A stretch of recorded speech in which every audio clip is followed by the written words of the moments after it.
We live in an era that glorifies strength. In a world where image often outweighs essence, the ability to appear unshakable, to always be in control, has become a silently demanded virtue from everyone. From childhood, we learn that showing weakness is dangerous. Tears are interrupted with phrases like, "Swallow your tears," "Get up and keep going," "Don't be weak." And so, little by little, the idea that we must be strong all the time becomes rooted in the collective unconscious. The result is an army of individuals who wear an invisible armor every day, a mask of constant strength.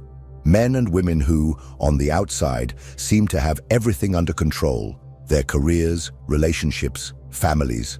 But inside, they carry an increasingly unbearable weight. In silence, because admitting that they are not well would be seen as failure, as weakness. But what if this demand for constant strength is not strengthening us, but destroying us from within? This is the provocation that authors like Gabor Maté and Erich Fromm present to us. According to them, this socially constructed mask not only distances us from our essence, but imposes a high price on our physical and mental health.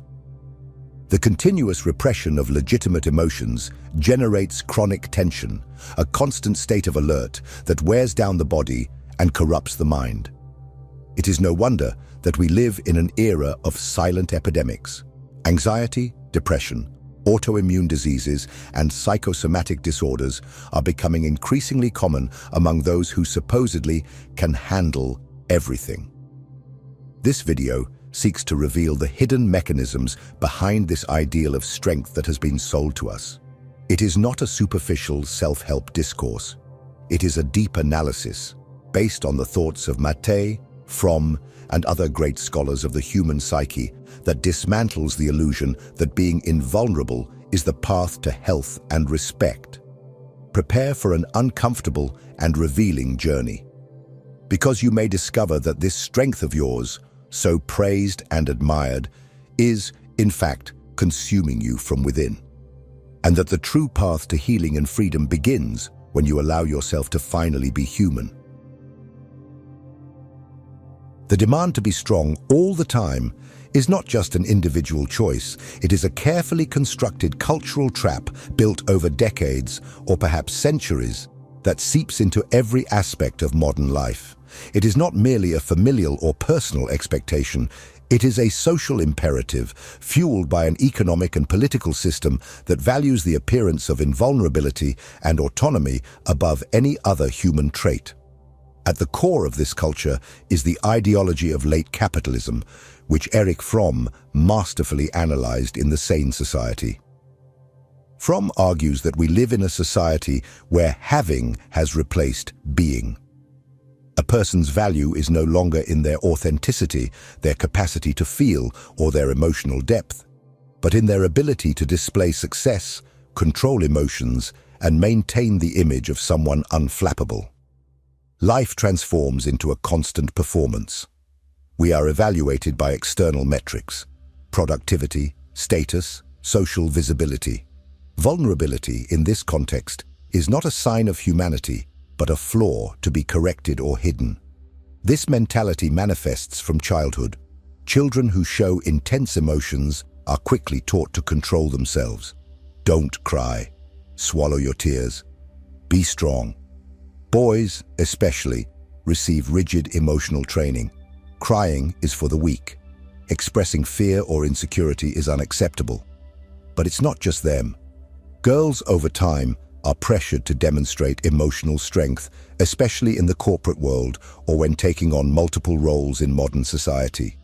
The girl boss culture of the woman who handles everything without ever faltering is just another version of this trap. Social media amplifies this phenomenon to unprecedented levels. We live under constant surveillance, not from an authoritarian state, but from the collective gaze of digital masses. Instagram, LinkedIn, TikTok, all these platforms reinforce the need to appear in control, happy and strong. Weaknesses are carefully edited out of the frame, and so the pressure becomes relentless. Showing suffering risks reputation, compromises a carefully constructed image. Even in moments of crisis, we are compelled to smile, to demonstrate resilience, to use pain as fuel for a narrative of overcoming. Suffering transforms into personal marketing. The consequence of this environment is the growing alienation from the authentic self. As Fromm describes, the individual comes to exist in relation to the mask they have built. The more perfect the exterior, the emptier the interior becomes. Instead of feeling like complete human beings, entitled to doubts, fears, and vulnerabilities, we begin to see ourselves as products that need to be sold to the market, whether the job market or the social market. The authentic self is lost beneath layers of persona, and genuine connection with others, and with oneself, becomes increasingly rare. This dissonance between the appearance of strength and internal reality generates a state of chronic emotional tension. Maintaining the facade of invulnerability requires immense psychic effort. The body becomes a silent battleground where repressed emotions, sadness, anger, fear, continue to exist, but are constantly pushed into the unconscious. This repression, as we will see, is not neutral. It triggers physiological processes that erode health. The alienated individual, who does not allow themselves to feel, inevitably becomes ill. But how exactly does this emotional repression transform into physical symptoms? How does the body respond to this invisible psychic burden? The answers to these questions emerge clearly in the works of Gabor Maté, who reveals the hidden cost we pay for sustaining this mask of strength. In the next part, we will delve into Maté's insights and explore how the body says no when the mind insists on saying yes. If this content is making sense to you, click the subscribe button and subscribe to the channel. Thank you for your support. When we talk about strength, we usually think of muscles, mental endurance, resilience in the face of adversity, but we rarely reflect on what happens in the body of someone who, day after day, forces themselves to maintain that unshakable facade. According to Gabor Maté, this emotional repression has a profound cost, a cost that sooner or later the body will demand. In When the Body Says No, Maté argues that there is a direct connection between emotional health and physical health. The body is not a machine isolated from the psyche. Emotions are not mere transient states of the mind. They are biological processes that interact directly with the nervous system, the immune system, and hormones. When these emotions are repressed, when the individual refuses, or is socially conditioned to refuse, to feel sadness, anger, fear, or vulnerability, this psychic conflict does not disappear. It shifts to the body. Maté describes how patterns of chronic emotional repression are linked to a range of diseases, from autoimmune conditions like multiple sclerosis, lupus, and rheumatoid arthritis to cardiovascular diseases and cancer. When someone spends years trying to be strong, hiding their deepest emotions, their nervous system remains in a state of continuous alert. The hypothalamic pituitary adrenal axis, responsible for regulating the stress response, is constantly activated. The body produces high doses of cortisol and adrenaline, which over time erode physiological balance. Furthermore, emotional repression weakens the immune system. Studies in psychoneuroimmunology show that individuals who suppress their emotions have weaker immune responses, making them more susceptible to infections and chronic diseases. And it's not just about physical illnesses. Anxiety, depression, and the chronic feeling of emptiness are manifestations of the same process. The body and mind screaming for an emotion that was never allowed to emerge. Maté illustrates this with numerous clinical accounts. Patients who, for decades, maintained a profile of extreme kindness, altruism, and a compulsive need to please others, always saying yes, always being the pillars of the family or workplace, often develop serious illnesses, not because they are weak, but because they were too strong for too long. Their body finally says no, when the mind insisted on saying yes. This pattern is more common than one might think. Perhaps you know someone like this. Perhaps you yourself are that person. Someone who always carries the weight of the world on their shoulders, who never allows a moment of vulnerability, who feels guilty just thinking about asking for help. But the truth is that this behavior is not sustainable. Sooner or later, the body reacts. Because there is a limit to repression. There is a price for this artificial strength. But where does this persona of absolute strength come from? Why do so many of us learn to build this emotional armor, even knowing, often unconsciously, that it destroys us? In the next part, we will explore the psychological roots of this phenomenon.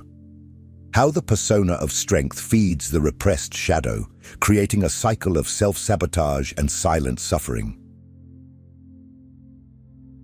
To understand why so many of us cling to this mask of strength, we must dive into one of the deepest concepts of analytical psychology, the dynamic between persona and shadow. Each of us builds throughout life a persona, a socially acceptable image that we present to the world. It is shaped by the expectations of culture, family, school, and the work environment. It is a necessary adaptation. No one survives socially by showing all their vulnerabilities and deepest desires. But the problem arises when we confuse the persona with our true self. In the case of the strength persona, this identification becomes even more dangerous. When an individual comes to believe that their worth lies in always being strong, always resilient, always invulnerable, everything that does not fit this image, fear, sadness, fatigue, insecurity, is pushed into the depths of the unconscious. This repressed material does not disappear. It accumulates in what Carl Jung called the shadow. The shadow is composed of all the aspects of the psyche that we reject or deny out of fear or shame. And the more we feed the strength persona, the more the shadow grows. Unconfronted fears, unexpressed hurts, denied weaknesses, all of this becomes a hidden source of tension and internal conflict. The individual begins to live a psychic split. On one side, the public image of self-control and strength.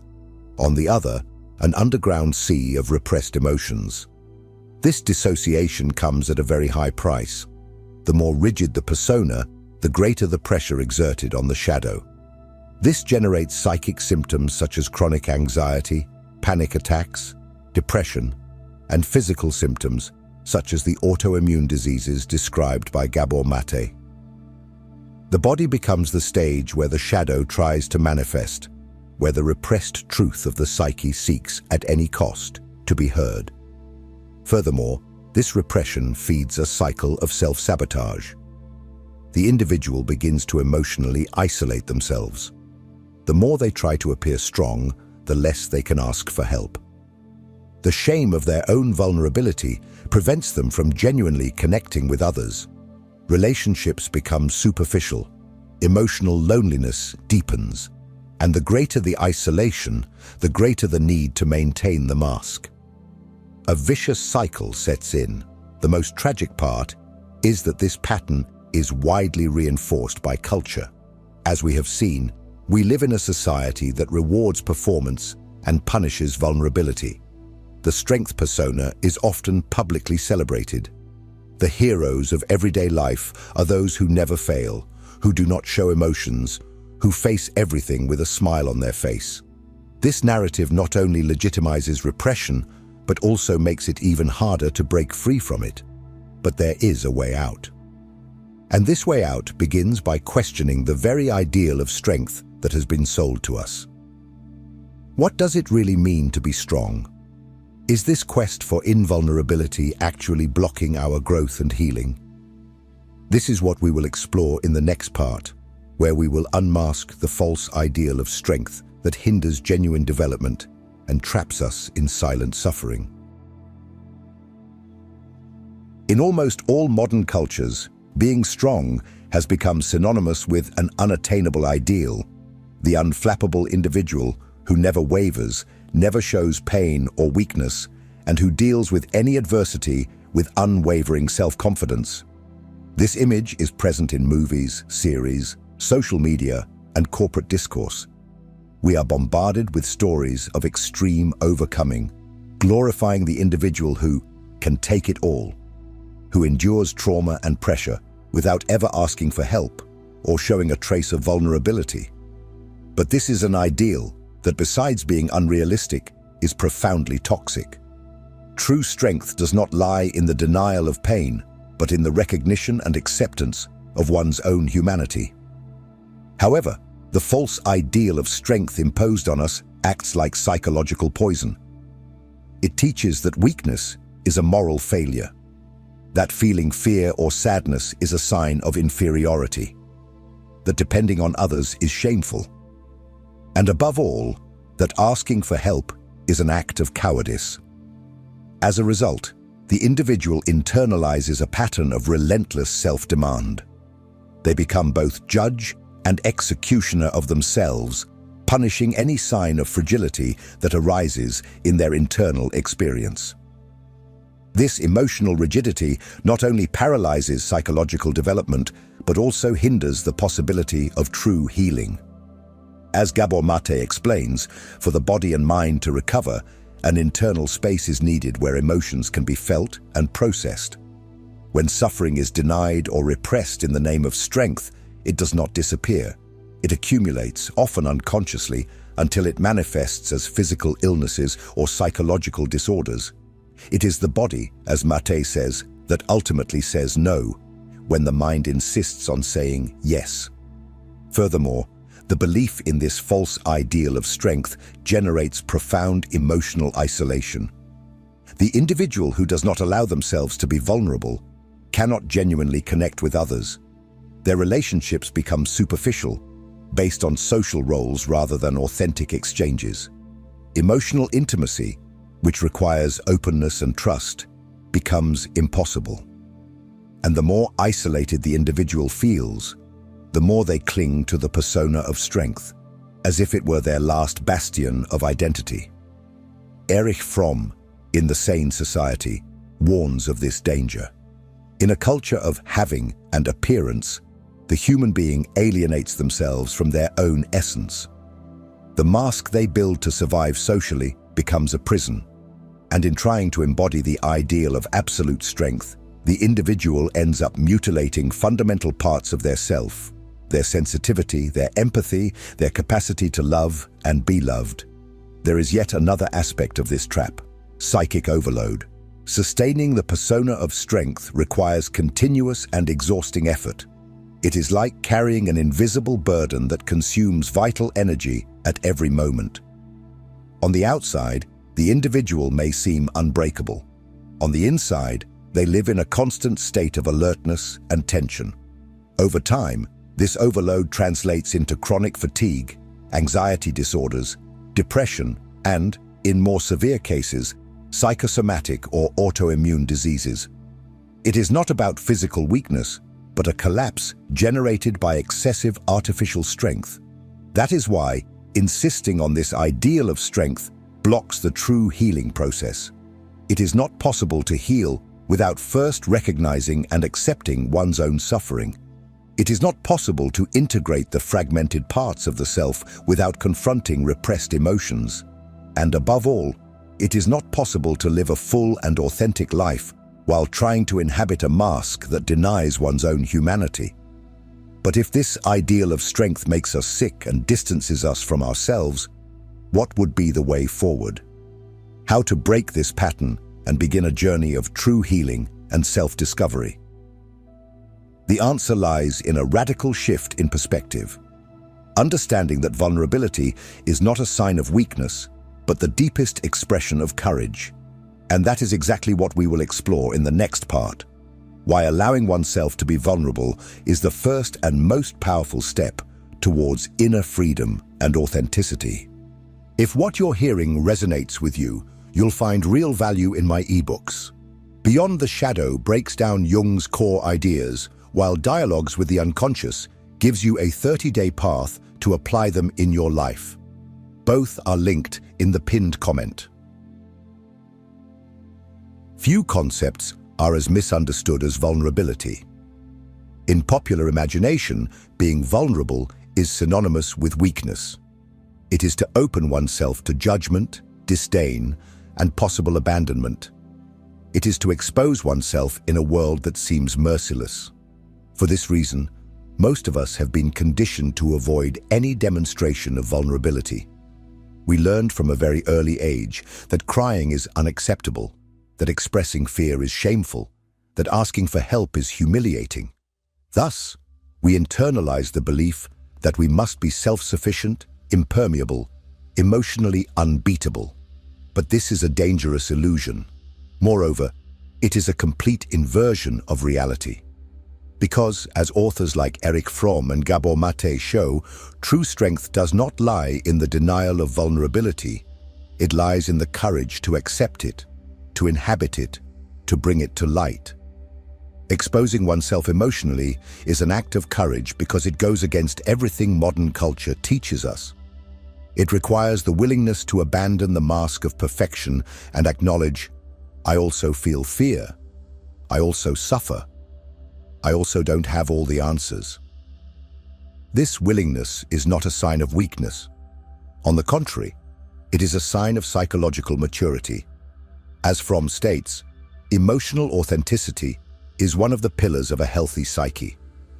Being able to accept and express one's own vulnerability is what allows us to live genuine relationships, build deep connections, and above all, initiate a true process of self-knowledge. Because no one can truly know themselves while hiding behind a facade. Furthermore, vulnerability is the fertile ground where true healing occurs. There is no way to process old traumas, repressed hurts, or self-destructive patterns without first allowing oneself to feel. And feeling implies being vulnerable. It implies relinquishing control.